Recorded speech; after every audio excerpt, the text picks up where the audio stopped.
Olá, alunos do terceiro ano do ensino médio. Muito bom falar com vocês agora de novo. Estaremos nos vendo mais por aqui agora para dar continuidade aos nossos módulos de língua portuguesa.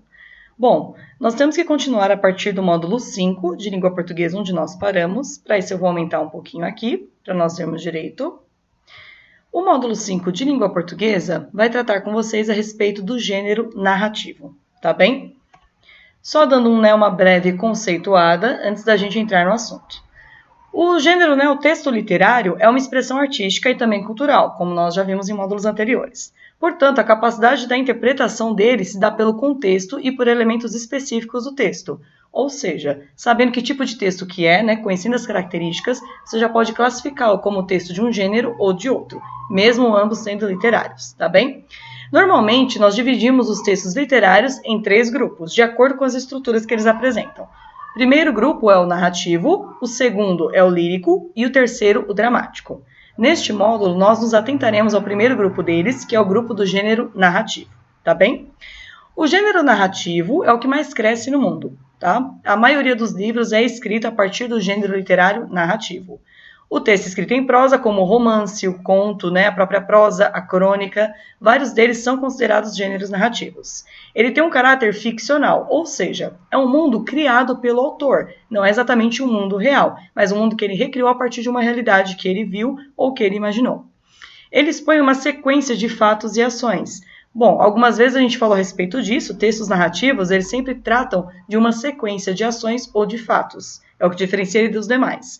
E dotado também de elementos da narrativa. Os elementos principais e essenciais da narrativa que são o enredo, o narrador, o tempo, o espaço e os personagens.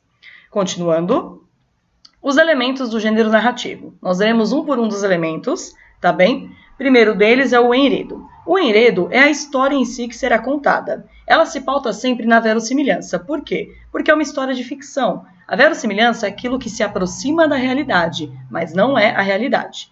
E a verossimilhança pode existir em 2 grupos, 2 subgrupos aí dentro da verossimilhança. A verossimilhança externa e interna. A externa, como está dito aqui, são as histórias fictícias que coincidem com a nossa realidade. Ou seja, não são histórias, por exemplo, de contos, onde personagens, assim como seres inanimados, animais, ganham vida, falam, têm sentimentos. Não, isso aí seria incoerente. Então, a verossimilhança externa, ela é criada a partir de fatos que coincidem com a realidade.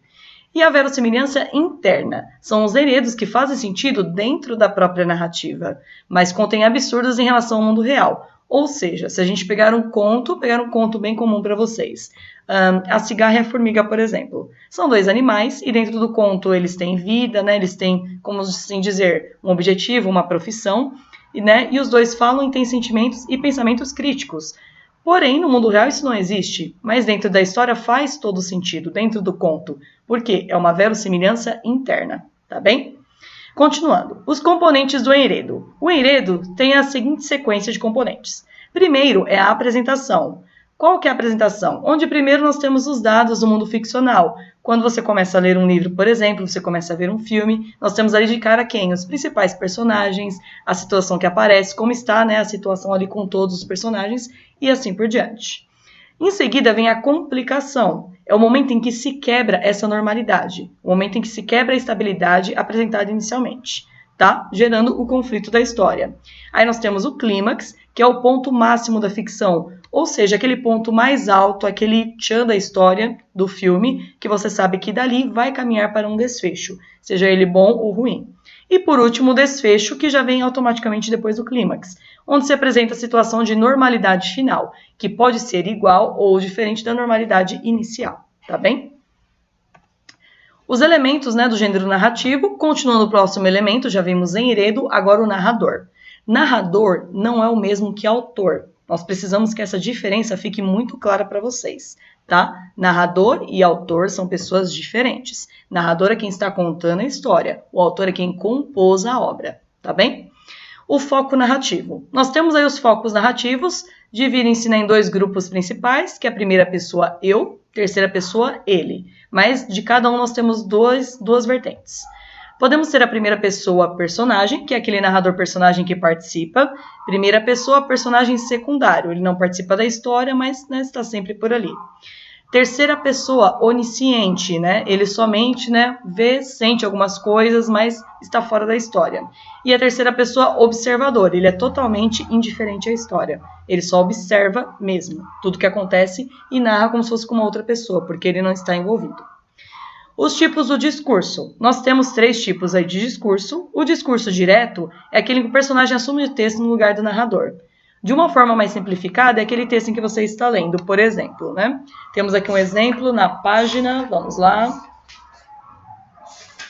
Na página 122, vocês têm um exemplo aqui de discurso direto. Olhou em torno, com receio de que, fora os meninos, alguém tivesse percebido a frase imprudente. Corrigiu-a murmurando. E aí nós temos 2 pontos, parágrafo e travessão. Você é um bicho, Fabiano. Aqui eu li para vocês um texto de Vidas Secas, de Graciliano Ramos, e quando a gente fala de discurso direto, é quando nós temos esse tipo de pontuação. 2 pontos, parágrafo e travessão. O personagem tem um momento dele de falar. Tem aí um interrompimento do narrador, e aí o personagem toma a frente para falar. Isso é chamado de discurso direto. Discurso indireto, entretanto, é quando o narrador já relata o que foi dito pelo personagem. Ele distancia o leitor diretamente, né, do personagem. Por exemplo, a paráfrase, né? E Fabiano disse que precisava corrigir o que tinha dito. Isso seria um meio de paráfrase e, ao mesmo tempo, também nós chamamos de discurso indireto, porque o personagem não teve a sua vez sozinho. Foi o narrador que disse por ele a fala. E o terceiro, que é o discurso indireto livre. É uma forma mais íntima entre o narrador e o personagem. O narrador fala como se ele estivesse sentindo, né, o que o personagem sente, tá bem? Ele fala no lugar do personagem, mas como se ele estivesse sentindo a mesma coisa. Pode ser, né, também o narrador onisciente, neste caso, que ele sente, não participa, mas está sentindo mesmo, ok? Próximo elemento. Agora nós temos os personagens. Personagens, nós temos os tipos e as funções que eles exercem na narrativa. Primeiro é o protagonista. Como vocês sabem, o protagonista é o personagem principal de toda a história. Ele pode ser um herói clássico, que é aquele moço bonzinho, cheio de bons valores, né, o ideal que nós pensamos. Mocinho que eu estou dizendo, né, o herói no geral. Pode ser também uma mulher a protagonista. O anti-herói, que é aquele contrário, que ele mostra, né, os valores deturpados, muitas vezes, para criticar socialmente. Uma obra muito conhecida na nossa literatura é Macunaíma, em que isso acontece. Macunaíma, ele é um anti-herói. Ele mostra tudo que um herói não deve ser, né? Todo, né, o conjunto de coisas ruins para um herói. E o herói moderno. O herói moderno, eu uso como exemplo sempre o Homem-Aranha, por exemplo. Um herói moderno é aquele que, apesar dele ter um bom coração, boas intenções, ele tem muitos conflitos internos, ele passa por problemas pessoais, ele tenta enfrentar esses problemas e, ao mesmo tempo, fazer o bem também, manter o bom caráter dele. Esse é o herói moderno, problemático. E nós temos também personagens antagonista. O antagonista é aquele que sempre está se opondo ao protagonista. Como a gente pode dizer de uma forma simples. O protagonista seria o mocinho e o antagonista seria o vilão. Ele que vai sempre contra os valores e todas as tendências praticadas pelo protagonista.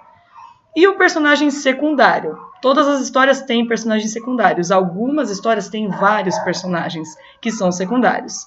Eles participam dos acontecimentos, mas não são projetados, né, no enredo. Ou seja, não é nada assim aprofundado sobre a vida deles. Eles participam da história, mas a história não tem um foco neles, não se projeta a partir deles, tá bem? Próximo elemento é o tempo. O tempo de ficção é o tempo do enredo. O tempo de narração é o tempo que se leva para narrar e contar a história. Então lembrem disso, essa diferença também é importante. Ficção é o tempo dentro, né, do enredo, dentro da história. E o de narração é o tempo que se leva para contar a história. O tempo da história, por exemplo, pode ser 1 mês. E o tempo que se levou para contar essa história, 5 anos. Tem essa diferença. Então, tempo de ficção é aquele tempo dentro da história e o tempo de narração é aquele que está fora da história, tá? Que demorou para narrar, contar toda a história.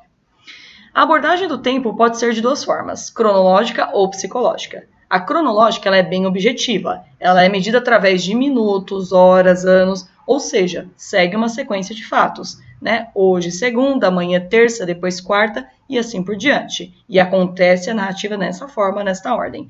Porém, o psicológico não, ele é interno, subjetivo, portanto ele acontece dentro da mente do narrador, ou às vezes do personagem também.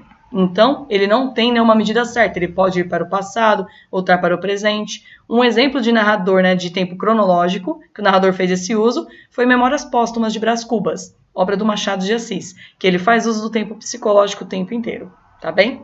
Continuando. Outro elemento também é o espaço. O espaço, pessoal, é literalmente o cenário em que vai se desenvolver toda a ação e toda a história. A narrativa pode atribuir ao espaço uma dimensão mais subjetiva, refletindo estados de espírito. Então, nós temos aí também não só o espaço físico, mas também um espaço psicológico, que ele tem uma intenção mais subjetiva para fazer o leitor refletir a respeito. Por isso, nós dizemos que o espaço pode assumir essas duas funções, a contextualizadora e a simbólica. A contextualizadora é a visão material dos locais que servem como cenário da ação. Quando eu digo visão material, é assim: a história se passou numa rua, a história se passou na cidade, a história se passou dentro de um quarto. Esse é a função contextualizadora. É o material, aquilo que você vê, que você toca, tudo certinho. E nós temos também, né, a função simbólica. A função simbólica é um valor expressivo que o escritor pode atribuir ao espaço, representando ideias ou sentimentos. Um exemplo muito claro para vocês, por exemplo, a obra O Cortiço, de Aloysio Azevedo. Por que função simbólica? O cortiço, ele não representa somente um lugar assim, onde moram várias pessoas, uma casa de pensão. Ele representa também, né, como se ele fosse um personagem, uma pessoa. Tem toda uma simbologia em volta daquele lugar e o que ele representa para todos que moram ali. E aí, ali naquela obra, o cortiço representa uma função simbólica do espaço. Ok? Espero que tenha esclarecido para vocês os tópicos principais, terceiro ano. Lembrando que todo esse material, toda essa matéria, vocês têm no módulo 5 do livro, disponível também no plural. E agora os exercícios para vocês fazerem. Quem tem o livro, faça no livro. Quem não tem, faça no caderno, tá bem? Se tiverem alguma dúvida, vocês têm assistência online para responder. Vou deixar no plural maestro tudo registrado, quais são os exercícios a serem feitos, tá bem? E já deixo também o gabarito para ficar disponível depois de alguns dias para vocês conferirem. Então vamos lá. Praticando aprendizado, exercícios do 1 ao 5, desenvolvendo habilidades 1, 2, 3, 7 e 8, somente esses, e o aprofundando conhecimento 1, 2, 4, 7, 8 e 10. Alguns são dissertativos, tá bem? Mas vocês vão conseguir fazer tranquilamente. Terminamos então aqui o módulo 5 de língua portuguesa. Espero ver vocês em breve então para outro módulo. Já iniciaremos o módulo 6, que é o último do caderno 1, tá bem?